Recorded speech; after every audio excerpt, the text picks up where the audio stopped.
Beep, beep, beep, beep. Welcome to the court of the Edijester. How are we, everybody? I hope you're okay. I've stretched my jumper in the wash. I don't know what to do. How can you shrink polyester? I can't have wool, right? Wool? No wool. Can't have, because we've got an epidemic of moths in the city centre.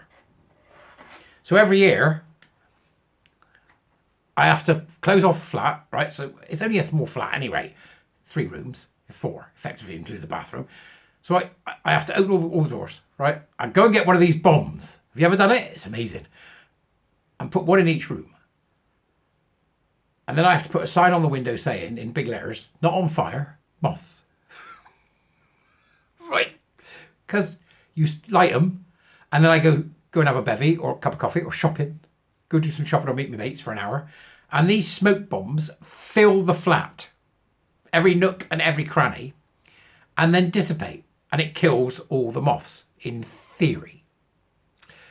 So I do that once a year. I don't know whether everybody else does, but I do. I do it once a year, and I'll still find holes in clothes if there's anything to do with wool in it. Because they'll eat wool out of a 50-50 wool mix. I'm talking about haberdashery. What am I doing? Don't do wool, that's what I say. So I managed to stretch a polyester jumper that's now shrunk and is useless. How does one shrink polyester? Do I put it on 100 degrees and wash it or something? I'll have to look that up on the tinterwebs, I think. Anyway, that's enough of that. Let's get to today's topic of importance. And I want to continue mentioning the children of transitioners so that we can still keep this in the public mind, please, if you could share. A resource for anyone with a transgender parent, Children of Transitioners is a website, childrenoftransitionners.org, that you can visit.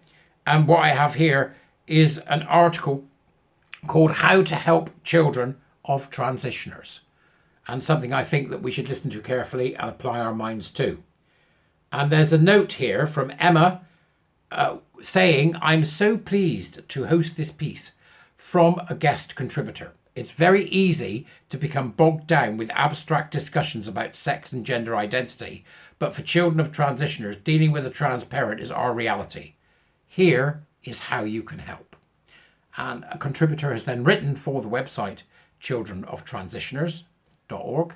We have noticed people are starting to realise the public narrative, they're so kind, the public narrative by male transitioners of the impact on their children is often inaccurate. In jester speak, these men are liars. But it's their dads, somebody they love, you know. At worst, it leaves children of transitioners, daughters especially, subject to domestic and sexual abuse and coercive control from abusive fathers. The whitewashing of our lives has no relationship with reality.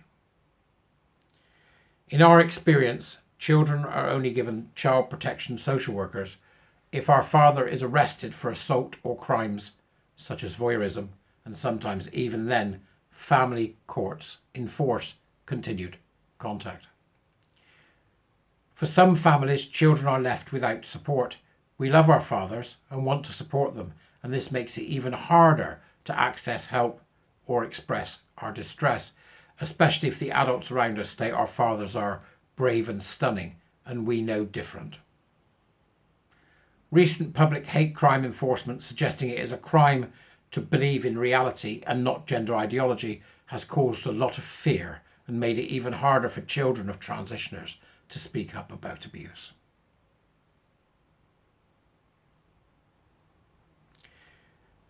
Think about that for a sec, eh? Just a sec. We hope the children of transitioners you know are the fortunate ones, and their fathers, it's nearly always fathers, are kind and respecting of their children's boundaries. I would say any father that does this isn't kind and respecting of their children's boundaries. They're so kind, see, because it's their dad. If you're a trusted adult, maybe a school welfare officer or the parent of a school friend, a grandparent, maybe a religious leader, or youth worker, here are a few notes of what may help the children you support. Do give us a chance to share if we want to. Recognise we have mixed emotions. We love our fathers and don't want to say anything they wouldn't like or report them for abuse. Reassure daughters they don't have to get undressed in front of their fathers or other males and are allowed to give or withhold consent about their bodies. Ensure your school building has single-sex toilets and changing rooms so girls don't have to worry about privacy or constantly assert their boundaries, so we can relax and feel safe. Resist gender stereotypes. So if children, for example daughters, of transitioners are gay, want short hair, or to wear trousers and study science, they are given an alternative to the stereotype enforced at home. That's a call to not trans the gay away. You understand that? That's a call not to trans the gay away, said in a very kind and thoughtful way. Me, I'd lock them up. Swines that are doing it. 6. Give a positive and varied role model of women. A contrasting view to our father's ideas of womaning as a performance of what girls should do and wear. The need for positive role models for children struggling with paraphilic fathers there. I think this is so compassionate. So compassionate, because it sits at the base of this with it's their father they're talking about. So the compassion springs out here. It's such a compassionate way to be. Profoundly compassionate. In a way that I certainly wouldn't be. But that may well be to their detriment if I'm not careful. Yep, so we have to be careful here about what we do. Resist this dehumanizing language about women and girls. We are told by our fathers they are women because of their fashion choices. And we as girls are just bleeders with a front hole. And it wrecks our confidence. We need to know we are valuable as girls and deserve respect and consideration. You feel utterly worthless when your father uses gaslighting and demeaning phrases about females to make himself feel better. Remember, domestic abuse is a common experience in families where the father decides after fathering kids he is a woman. The Freedom Programme gives out cards outlining what coercive control is, and this can be an unpressured way to open up conversations with teenage girls. Number 9. Refer girls to female staff if possible. We cannot always talk to males, however they identify, about the things that are happening. And number 10, prioritise safeguarding. Unfortunately, we have learned the hard way that our fathers, however much we love them, are not always nice people. It's so compassionate, it's heartbreaking.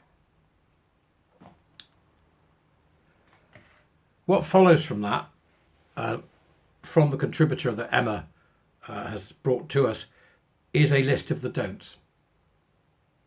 I'm not going to read those out because I want you to go to the site, which I will put the link to in the Dubrit, Children of Trans Widows, and I want you to read the don'ts.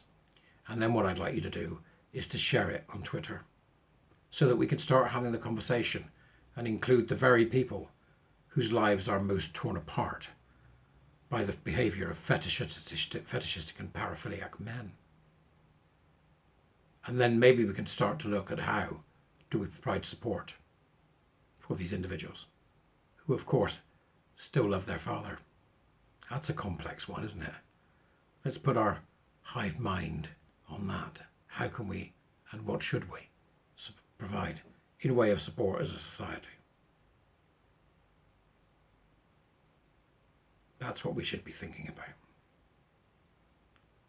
And men who come across these men in public, we need to speak. We need to say no. We need to say, you do not get to do this in public. That's what we need to say.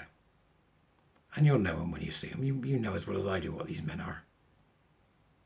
But this person, this daughter of a man who is doing this, has written these do's from a standpoint that most of us cannot possibly understand. And I think it's fair that we should listen to them. Please do go read the rest of the article and then share social media and amongst your friends. Thank you very much indeed for watching, and thanks for coming to the end. I'll see you later.